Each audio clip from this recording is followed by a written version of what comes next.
The joy of not needing people. Ancient samurai wisdom for complete inner freedom. Prologue. The man who needed everyone. Hiroshi Tanaka checked his phone for the 47th time in an hour. No messages, no likes, no comments. The silence felt like death. At 29 he'd built his entire identity around being liked, popular in school, well-connected in business, 847 friends on social media. His calendar was always full: parties, networking events, coffee meetings with people whose names he barely remembered. But tonight, alone in his Tokyo apartment after a friend canceled plans last minute, Hiroshi felt the terrifying truth creeping in. Without other people's approval, validation, and presence, he was nothing. His girlfriend had left him 2 months ago. Her final words still echoed. "You don't love me, Hiroshi. You love that I make you feel less alone. There's a difference."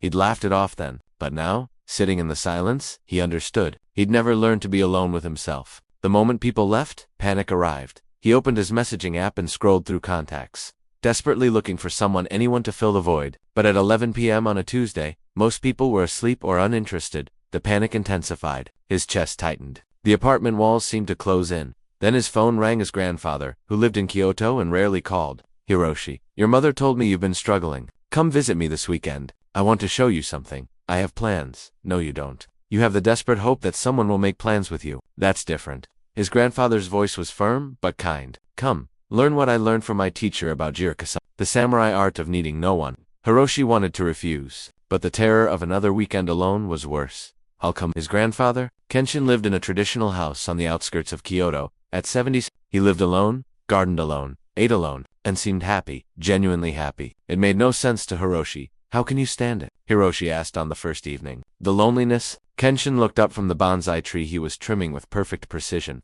"What loneliness?" "I'm here. The trees are here. The silence is here. Where is the loneliness?" "But you're alone." Being alone and being lonely are two completely different things. One is a fact. The other is a choice. He set down his scissors. The samurai understood this. In the Hagakure it says, "The way of the samurai is found in death." But what they really meant was, the way to true freedom is found in dying to the need for others. That sounds depressing. Only because you've been taught that happiness comes from others. You've built your entire sense of self on a foundation of other people's opinions. So when they leave Evan for a moment you collapse. Kenshin gestured to a stone bench. Said, "I'm going to teach you the 5 gates of inner freedom. The same principles that allowed samurai to face death alone, without fear." Day 1. "The silent day tomorrow," Kenshin announced. "You will not speak to anyone. No phone, no messages, no seeking connection. Just you and yourself for 24 hours. "That's impossible. You have nothing." "That's the problem." Kenshin handed him a journal. "Every time you feel the urge to reach out, write it down instead. We'll examine your addiction together." The next morning started at 6 a.m. Kenshin took Hiroshi's phone and locked it away. "Welcome to yourself," he said. The first 2 hours were agony. Hiroshi's hand kept reaching for the phantom phone. His mind invented reasons why he needed to check at work: emergencies, friend crisis, important updates. But the journal revealed the truth. 6:47 a.m. Need to check if Yuki responded to my message. 7:23 a.m. Want to see what people are posting. 8:15 a.m. Feeling anxious. Need someone to talk to. 9:02 a.m. This silence is unbearable. By noon, Hiroshi had written 17 entries. Each one revealed the same pattern. He couldn't sit with himself for more than 20 minutes without seeking external validation. "Read them aloud," Kenshin instructed after lunch. As Hiroshi read his desperate scratches, he heard what he'd never admitted. He was addicted to other people. Not because he loved them, but because he needed them to confirm he existed. The samurai called this Tariki other power, Kenshin explained. Living through others, it made you weak in battle because your courage depended on your lord's approval. So they cultivated Jirika, the ability to stand alone. The practice, solitude, training for the next week. Kenshin had Hiroshi practice increasing solitude. Day 2, 4 hours alone in garden. No phone, no reading, no distractions. Just sitting. Day 3, full day alone. Prepare own meals. Eat in silence. Day 4, solo overnight camping. No emergency phone. Day 5, write a letter to yourself. No audience. Day 6, create something for your eyes only. Day 7, full day of silence and solitude. Integration. The first days were torture. Hiroshi's mind screamed for connection. But slowly, something shifted. In the silence, he began to hear his own thoughts. In the solitude, he began to meet himself. By day 7, sitting alone in the garden at dawn, Hiroshi felt something he'd never experienced before. Contentment that required no one else. The Dokuritsu principle. Your presence to yourself must be stronger than your need for others. Only then are you free. The lesson of the Ronin. On day 8, Kenshin told Hiroshi a story. After the fall of their lords, samurai became Ronin, masterless warriors. Many died by suicide because their entire identity was tied to serving someone else. But some discovered a deeper truth. They'd been free all along. They just didn't know it. He showed Hiroshi an old scroll depicting a lone samurai walking a mountain path. This is Bira honorable independence. Not isolation born of bitterness, but sovereignty born of strength. The Ronin who mastered this didn't need a master. They were complete unto themselves. The practice, severing dependence section, gave Hiroshi a challenging assignment. List every person whose opinion matters to you. Then, one by one, practice not needing their approval. Hiroshi's list was long. His boss, his ex-girlfriend, his college friends, his social media followers, his parents, his colleagues. Now, Kenshin said, make a decision each day that you would normally seek approval for and don't seek it. Make the choice alone. Live with it alone. Day 8. Wore clothing he liked but others might judge. Day 9. Ate dinner at restaurant alone. Visibly alone. Day 10. Cancelled social obligation without explaining why. Day 11. Posted nothing on social media despite having content. Day 12. Made career decision without asking anyone's opinion. Day 13. Spent Saturday night alone by choice, not circumstance. Day 14. Told someone honestly that he preferred solitude over their company. Each act was terrifying. Each one felt like social suicide, but each one also liberated a piece of Hiroshi's soul from the prison of other people's opinions. Notice something? Kenshin asked on day 14. The world didn't end. People didn't abandon you. And most importantly, you didn't disappear when they weren't watching. The Burai principle. You are not less real when alone. You are more real, because no performance is required. The art of not being moved. The samurai faced insults, threats, and manipulation without flinching, Kenshin explained. Not because they didn't hear them, but because their center couldn't be touched by external voices. He demonstrated by taking Hiroshi to a public park. I want you to sit on that bench and meditate for 30 minutes. People will walk by. They'll stare. Some might comment. Your job is to remain unmoved. It sounded simple. It was excruciating. Hiroshi sat. Within 5 minutes, a group of teenagers walked past, whispering and giggling while looking at him. His face burned with shame. His mind created elaborate stories about what they were thinking, but he didn't move. A businessman stopped and asked, "Are you okay?" The concern in his voice made Hiroshi want to explain himself, to justify his presence, but he simply nodded and returned to his breath. An elderly woman sat next to him and started talking about her day. Every social instinct screamed at Hiroshi to respond, to be polite, to engage, but he remained silent. Eyes closed. 30 minutes passed. When Hiroshi opened his eyes, Kenshin was standing nearby, smiling.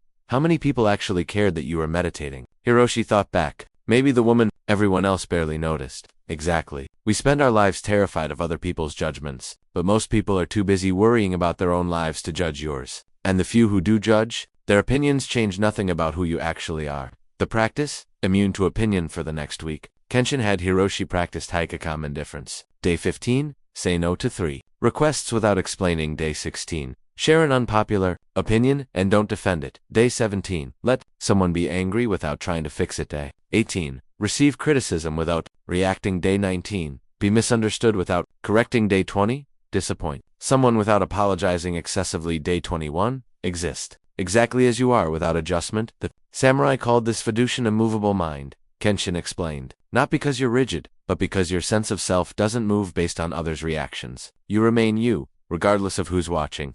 The Heiki principle, other people's opinions are, whether constantly changing, ultimately meaningless. Don't build your house on their approval. The mountain retreat on day 22. Kenshin took Hiroshi hiking to a remote mountain temple. You'll stay here for 3 days, alone, no contact with anyone. The temple was beautiful but sparse. A single room, a meditation cushion, basic supplies. The monk who maintained it bowed and left without a word. Hiroshi was completely alone. The first night, panic set in. His mind invented emergencies. What if someone needs me? What if I miss something important? What if people forget about me? But by the second day, something remarkable happened. In the silence, Hiroshi began to hear himself think, really think. Not the racing anxiety of social comparison, but deep, clear thoughts about who he was and who he wanted to become. He realized he'd never been alone long enough to have an original thought. Every idea, every desire, every goal had been shaped by what others expected or approved of. On the third day, watching the sun rise from the temple steps, Hiroshi felt something he'd never experienced. Kokonable solitude, not loneliness, but a profound sense of wholeness that required nothing external. He understood finally what his grandfather meant. The samurai sought this state because in it, they found perfect clarity. No social, noisy, no performance anxiety, just pure presence. The practice, sacred solitude. When Hiroshi returned, Kenshin gave him a daily practice. Morning ritual, 30 minutes alone. Sit in silence, ask, who am I when no one is watching? Journal whatever arises, no sharing, no posting, no audience. Evening ritual, 20 minutes alone. Review the day notice when you performed. V's when you were authentic. Release the day's social anxieties. Rest in your own company. This is Kako, Kenshin said. The cultivation of noble solitude. Not running from people, but being so complete within yourself that people become a choice, not a necessity. The Kako principle. The highest form of freedom is enjoying your own company so much that others' presence becomes optional. Part 6. ピフスゲート。円満円満。Complete wholeness. Paradox of connection. On day 28. Kenshin surprised Hiroshi by inviting several friends to dinner. Wait, Hiroshi said, confused. I thought this was about not needing people. It is. But there's a difference between needing people and enjoying people. The final gate is understanding this paradox. At dinner, Hiroshi noticed something remarkable. He was present but not desperate, engaged but not dependent. He enjoyed the conversation, but when it ended, he felt no emptiness. This is Zen-man, Kenshin explained after the guests left. Complete wholeness. You're so full within yourself that you can connect with others from overflow, not from lack. The samurai who mastered this could love deeply but lose without breaking, could bond completely but release without bitterness.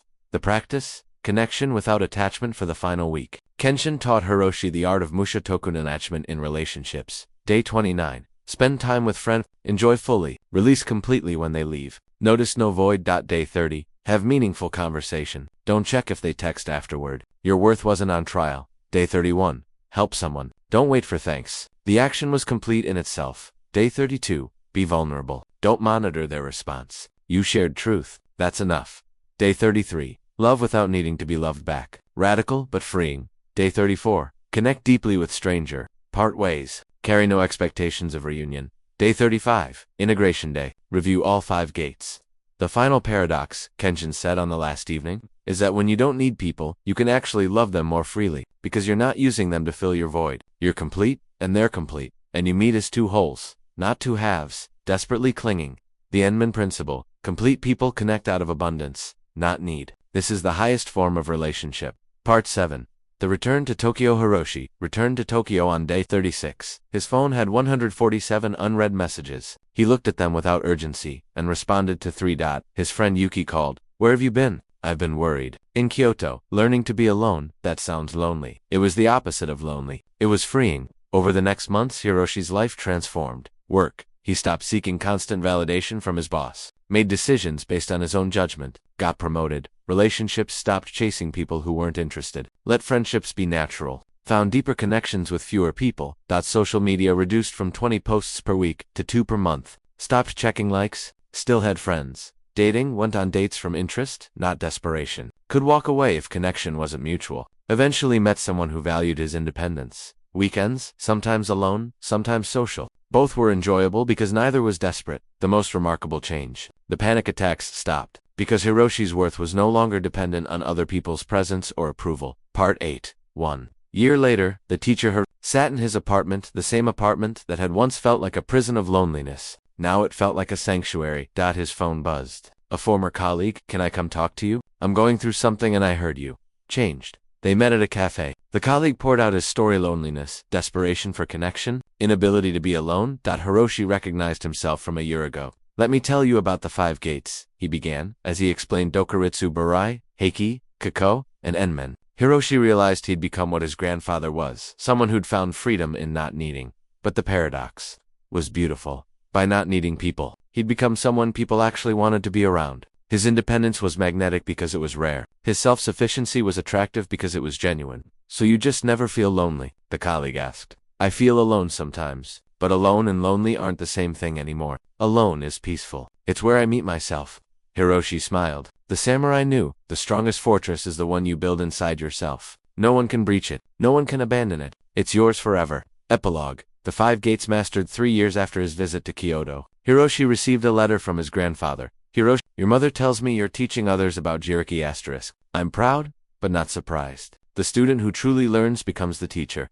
*. Remember, the 5 gates are not about rejecting people. They're about liberating yourself from the prison of needing them. When you no longer need approval, you can accept it freely. When you no longer need companionship, you can enjoy it deeply. When you no longer need validation, you can offer it generously. This is the samurai's path, so complete within yourself that you need nothing, yet so open that you can receive everything. The world will call this lonely. Let them. You know the truth. The joy of not needing people is the gateway to actually loving them. Walk your path. The warrior who needs no one can stand with anyone with respect. Kenshin Hiroshi folded the letter and placed it in his journal, a journal he now filled daily, not for an audience, but for himself. That evening, he had dinner plans with friends, and tomorrow night, nothing, just him, his apartment, and the profound peace of his own company. Both nights would be perfect, because the man who needs no one fears nothing. The 5 gates of inner freedom. Complete system. Gate E, duly dokuritsu, true independence daily practice. 30 minutes of solitude without distractions, journal without sharing. Who am I when no one is watching? Make one decision without seeking external input. Practice contentment in your own presence. Weekly challenge. 1 full day of chosen solitude. 0. Social media checking. Create something for your eyes only principle. Your presence to yourself must be stronger than your need for others. Get oni. But I. Honorable aloneness daily practice. Say no without over-explaining one's. Make one choice based on your preference, not others' approval. Notice when you're performing versus being authentic. Practice being misunderstood without correcting. Weekly challenge. Do something visible in solo restaurant. Movie event. Cancel one social obligation that drains you. Express unpopular opinion without defending principle. You are not less real when alone. You are more real. Gate 3. Heiki.com. Indifference daily practice. Receive one criticism without reacting defensively. Let someone be wrong about you to someone without excessive apology. Observe judgment without internalizing it. Weekly challenge. Spend 30 minutes in public doing nothing. Meditation. Sitting. Share something without monitoring responses. Be yourself fully for 1 full day, regardless of reactions. Principle. Other people's opinions are weather. Don't build your house on them. Gate 4. Gugal Kako, noble solitude daily practice. Morning, 20 minutes alone, asking who am I really? Evening, 15 minutes releasing social anxieties. Create sacred solo time. Phone off, no interruptions. Find joy in your own company. Daily. Weekly challenge. Extended solitude. Half-day minimums. Solo, nature, time, or temple. Church. Quiet space. Complete project for yourself alone. No audience. The highest freedom is enjoying your own company so much that others become optional. Gate to go. Emma. Complete wholeness daily practice. Connect without attachment. Enjoy. Then release. Give without needing reciprocity. Love without needing to be loved. Back. Be vulnerable without monitoring response. Notice. Am I connecting from fullness or emptiness? Weekly challenge. Deep conversation with someone. Then let go of outcome. Help someone without waiting for thanks. Be completely present with someone. Then completely present. Alone principle. Complete people connect from abundance, not need. This is the highest relationship. Integration. The monthly review questions to ask yourself. Dokuritsu. Can I be alone without being lonely? Barai. Am I living authentically or performing? Heiki. Do others' opinions move my center? Kako. Do I enjoy my own company? Enmin. Do I connect from fullness or lack? If the answer to any is no, return to that gates practice. Common misconceptions. This sounds like becoming cold and isolated. Wrong. It's becoming so warm within yourself that you don't need others' heat. Then you can share warmth freely. Don't humans need connection? Yes. But there's a difference between needing desperation and enjoying freedom. The 5 gates teach enjoyment without need. This is just selfish independence. No, the samurai who needed nothing could sacrifice everything, because his worth wasn't tied to outcomes or others' approval. I'll lose all my friends. You'll lose the friends who only liked your desperate neediness. You'll keep the ones who respect your strength, and you'll attract deeper connections. A final word. The samurai understood what modern culture has forgotten. The person who needs no one is actually free to love everyone, because love without need is pure. Connection without desperation is deep. Relationships without dependency are real. You are not meant to be a half-seeking completion. You are meant to be whole, meeting other wholes. The joy of not needing people isn't about rejecting them. It's about liberating them from the burden of completing you, and liberating yourself from the prison of their approval. Walk through the 5 gates. Find your wholeness. Then connect from that wholeness. This is the samurai's path to inner freedom. Personal message. Dear friend. Hiroshi's story might be your story. Maybe you check your phone compulsively. Maybe you can't stand being alone. Maybe your worth rises and falls with others' approval. This isn't weakness. It's just that no one taught you the 5 gates. The samurai spent lifetimes mastering these principles because they knew. External freedom means nothing without internal freedom. You can have all the wealth, success, and relationships in the world, and still be a prisoner if you need them to feel okay. Or you can have little, and be completely free. The choice is yours. Start with gate 1. Just 30 minutes alone tomorrow. No phone, no distractions. Just you. Then build. Gate by gate, day by day. In 6 months you'll be someone who can be alone without loneliness. In a year, you'll be someone who needs no one but can love everyone. In 2 years, you'll be teaching others. The path is simple. The practice is daily. The freedom is permanent. Thank you for reading. If this resonated, please subscribe and share with someone who's still in the prison of needing. Common freedom. If you're ready to walk through the 5 gates, and join us on the path to complete inner liberation.